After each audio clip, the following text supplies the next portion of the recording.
एक नवयुवक था और बहुत ही आधुनिक विचारों वाला था और उसके ऐसे ही विचार थे कि जीवन को खूब खाओ पियो और मौज से एंजॉय करो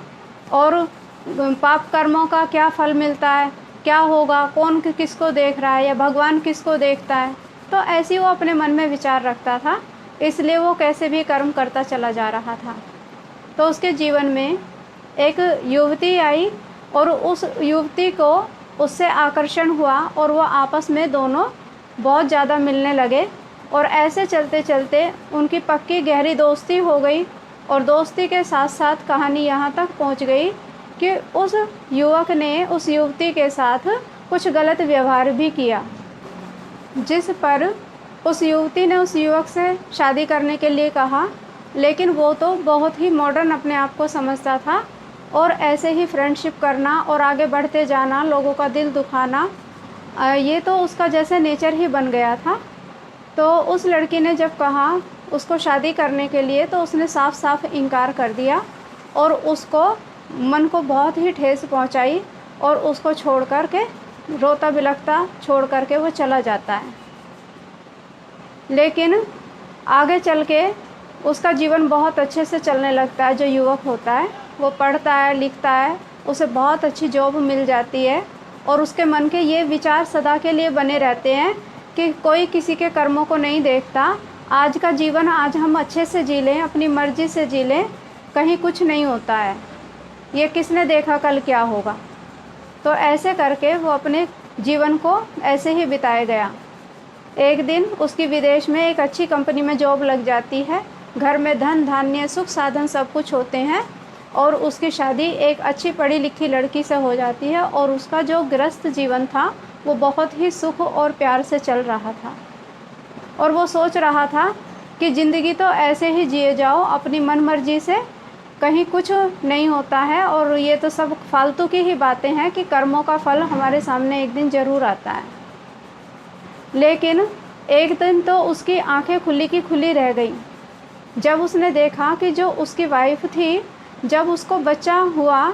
तो वो जो बच्चा था वो बिल्कुल देखने में तो वो बहुत सुंदर था, लेकिन वो भी विकलांग पैदा हुआ। तो जब उसने उस बच्चे को देखा तो उसकी आंखें खुली की खुली रह गई, क्योंकि वो भी एक लड़की थी और वो लड़की देखने में बहुत सुंदर थी, लेकिन उसके जो पैर था वो ख़राब था, जिसको देखकर उसको अपने किए हुए पाप कर्म का बहुत पश्चाताप होता है और उसकी आंखें खुली की खुली रह जाती हैं जब वो ये देखता है कि ऐसी बेटी उसके घर में आई है। तो कहीं ना कहीं ये उसके पाप कर्मों की ही सज़ा थी कि आज उसके घर में एक ऐसी ही विकलांग बेटी पैदा हुई, तो जिससे उसके मन को ये ठेस पहुंची कि कहीं जाने अनजाने मेरे से बहुत बड़ी भूल हुई है, इस कारण से ही आज ये दिन मेरे को देखना पड़ रहा है। तो देखो, पाप कर्म की सज़ा तो इंसान को भोगनी ही पड़ती है, इसलिए कोई भी कर्म करें तो सोच विचार कर करें। ऐसा ना सोचें कि जो कल जो होगा वो देखा जाएगा या कल किसने देखा, जब जो जैसा होना होगा वो देख लेंगे, भुगत लेंगे। क्योंकि जब पाप कर्म का फल किसी भी आत्मा के सामने आता है तो उसकी आंखें खुली की खुली रह जाती हैं। तो कर्म कोई भी करने से पहले उस कर्म के बारे में सोच लें कि इसका फल तो हमें भुगतना ही पड़ेगा। तो जब ये युवक अपनी बच्ची को देखता है कि ये बच्ची विकलांग है तो उसको बहुत ही दुख होता है, बहुत ही दर्द होता है और उसके मन में इतना दुख और वेदनाएं पैदा हो जाती हैं कि उसकी आंखों से झरझर आंसू टपकने लगते हैं। तो देखो, कहीं ना कहीं इस आत्मा ने, जो वो लड़की थी जिसको इसने धोखा दिया था, तो उसके मन को भी ऐसे ही ठेस पहुंची थी, उसकी आंखों से भी ऐसे ही झरझर आंसू बहे थे। तो वो कहीं ना कहीं पाप कर्म का जो खाता था वो सारा इसके कर्मों में जुड़ रहा था और जिसका रिजल्ट इसके सामने आया। तो कहा भी जाता है, देखो, दुनिया में हम हर एक की नज़र से अपने आप को बचा सकते हैं, लेकिन उस ऊपर वाले की अदालत से तो कोई भी बच नहीं सकता है। इसलिए कोई भी कर्म करने से पहले हमें एक बार अच्छे से सोच लेना चाहिए कि इस कर्म का फल एक ना एक दिन हमारे सामने आना ही है। ऐसे ही बाबा भी हमें मुरलियों में अक्सर बताते रहते हैं कि जैसा कर्म हम करेंगे वैसा ही कर्म हमारे सामने आएगा। तो इसके लिए मान लिया जाए, कई बार हम देखते हैं किसी किसी व्यक्ति का जीवन बहुत अच्छे से गुजरता जाता है,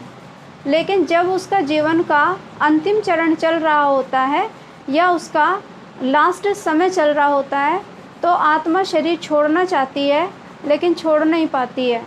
उसके मित्र संबंधी भी कई बार उसकी सेवा करते करते भी थक जाते हैं, और वो आत्मा भी अनेक प्रकार के कष्टों को सहन कर कर के भी थक जाती है। तो इतना कष्ट, इतना वेदना क्यों सहन करनी पड़ रही है? क्योंकि अगर हमने किसी आत्मा को किसी के अंतिम टाइम पर ऐसे दुख दिया होगा, ऐसे परेशान किया होगा, तो निश्चित रूप से उस कर्म का फल उसी रूप में, उसी स्टेज में हमें भोगना ही पड़ता है। तो ये पाप कर्मों की सज़ा हमें एक ना एक दिन भुगतनी ज़रूर पड़ती है, चाहे फिर उसके लिए किसी के सामने वो फल जल्दी आ जाता है और किसी के सामने वो रिजल्ट देर से आता है। इसलिए कोई भी कर्म करें तो सोच समझ कर करें। ओम शांति।